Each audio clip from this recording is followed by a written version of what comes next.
ഓം ശ്രീനാരായണ പരമഗുരവേ നമഃ. കുണ്ടലിനിപ്പാട്ട് മന്ത്രം 6.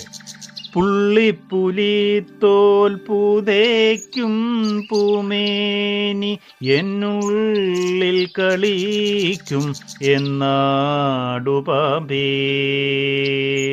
പുള്ളിപ്പുലിത്തോൽ പുതയ്ക്കും പൂമേനി എന്നുള്ളിൽ കളിക്കും എന്നാടുപാമ്പേ. ഓം ശ്രീനാരായണ പരമഗുരവേ നമഃ.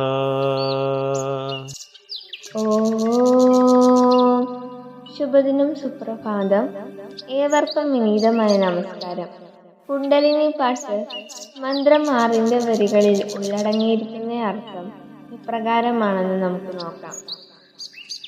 അല്ലയോ കുണ്ടലിനി, പുള്ളിപ്പുലിത്തോൽ പുതച്ചിട്ടുള്ള ശിവരൂപവും ഇരുട്ടും വെളിച്ചവും ഇടകലർന്ന് വർണ്ണശബലമായി പ്രകാശിക്കുന്ന ബോധസ്വരൂപമായ ആത്മാവും എൻ്റെ ഹൃദയത്തിൽ തെളിഞ്ഞു വിളങ്ങുമെന്ന് അനുഭവിപ്പിച്ചു തന്നുകൊണ്ട് നൃത്തം വെച്ച് മുന്നോട്ട് നീങ്ങൂ. സങ്കല്പങ്ങളെ നിരോധിച്ച് ലോകചിന്തകളെ ഉപശമിപ്പിക്കുന്നതാണല്ലോ യോഗാഭ്യാസം. യോഗാഭ്യാസം പരിപക്വമാകുന്നതോടെ കുണ്ടലിനി പ്രസരവും ആത്മബോധവും ആരംഭിക്കുന്നു.